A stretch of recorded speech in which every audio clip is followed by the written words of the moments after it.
Greetings everybody and welcome to Madrid Ball. I hope you all are safe and sound, and today in this video we will do the post-match analysis of Real Madrid versus Deportivo Alaves. And yet again, Real Madrid have faltered in the league, and it's impossible at this point of time to expect anything from this Real Madrid side. We have a lot of points to talk about here, so let's get started. First of all, I thought it was a good game overall, and it was entertaining from a neutral perspective, but from a Madridista point of view, it was agonizingly entertaining. It's funny we were lavishing praise over Real Madrid in the past few days, and for the first time in a long while we were positive going into the match, but again this side and inconsistency go hand in hand, and it's another poor result in the league. It's just surprising how can you go from playing so well in the Champions League away from home, and then fall flat at your own home ground, which is supposed to be a fortress. This fortress recently is getting breached far too often. We had Shakhtar, we had Cadiz, and now Alaves joins the list. It's embarrassing to get beaten at home so many times by these sides who have nowhere near the quality of players that we possess. In this channel, as you must have known by now, we love our players. We never shy away from praising our players when they perform well, but we also don't shy away from criticism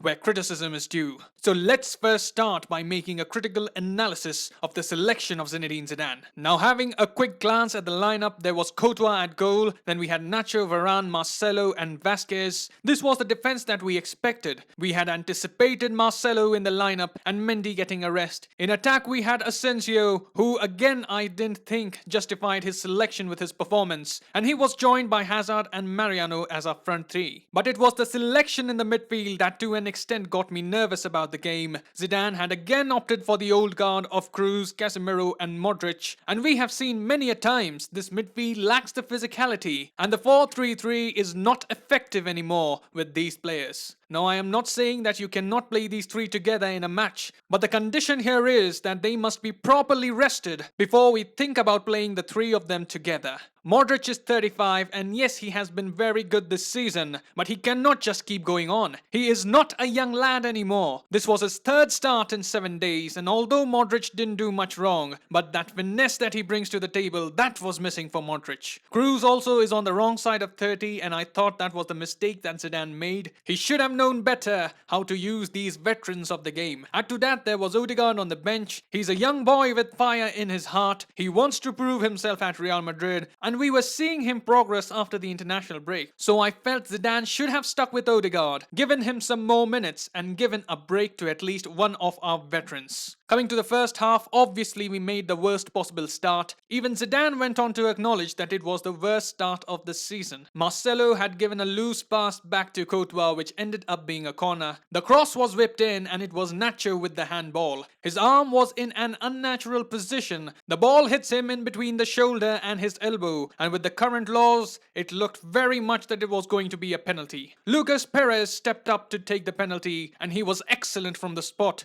to hand Alaves the advantage. I thought Real were very flat for the first half an hour of the game, and then as the game progressed in the first half, we had more control of things and we were looking much better. We also had a penalty appeal turned down. Hazard had stolen the ball and then charged towards the Alaves defense. He gets his shot away, the ball ricochets off the keeper and again falls for him, but this time Hazard tries to skip past the Alaves defender and he does get clipped. And although it was a soft one and Hazard was looking to get the contact there, but we have seen so many instances like those given a penalty, but by no means shall we consider that decision as a reason for our failure. It was in the 20th minute. In fact, moments before we saw the images of Hazard in discomfort, we saw images of Rodrigo warming up, and it was looking like an early tactical change because at that point of time, the tide was completely against us, and it was later that we saw those images of Hazard in discomfort and realized the change was being made due to injury. This was the first time Hazard played in 3 consecutive matches in over a year. His luck with injuries has not really been very good, and hopefully this time round, it's not anything serious. In the second half, we again had another individual error, and it was Courtois with a disastrous pass which Joselu capitalized upon, and it was shocking to see Courtois make that error with so many passing options available. I was also taken aback by the way Toni Kroos was playing in the second half. He was trying far too much, and in the end it was just hurting the side. He was trying to take on defenders, trying shots from outside the box which were not effective, and he cut a very frustrated figure. The frustration probably stemmed from the instance that took place in in the first half where he could have squared the ball for Mariano, but instead he decided to go for glory, and the keeper came up with 2 solid saves to deny Kroos a goal.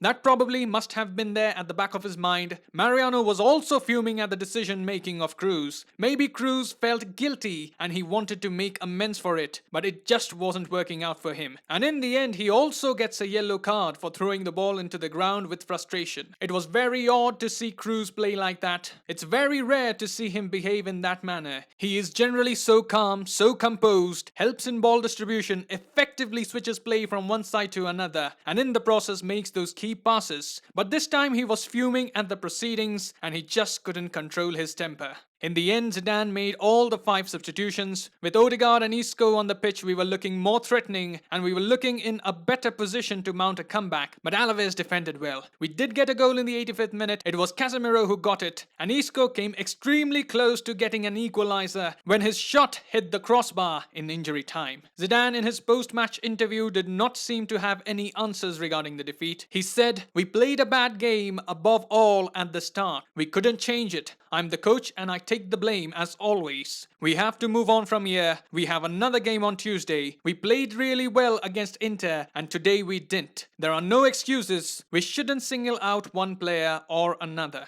Zidane further went on to say, "We couldn't change the dynamic within the game and that annoys me. Right now, consistency is the problem we have. We have a lot of injuries too. We don't look for excuses, but that is the reality. The game we played 3 days ago in Milan, and then today, I don't have any explanation." When asked about Hazard, Zidane said, "Right now, we don't know exactly what he has. I hope it's just a knock, as he said, and not a muscular injury." And finally concluding the interview, Zidane was asked whether he had any message for the players. He said, "We'll now think about Tuesday. What I'll say to the players remains between us. I'm responsible for all of this, and it's down to me to find a solution with them. That's what we'll be looking to do. We have to look at the things we did well and follow up on them and be more consistent in what we all do out there."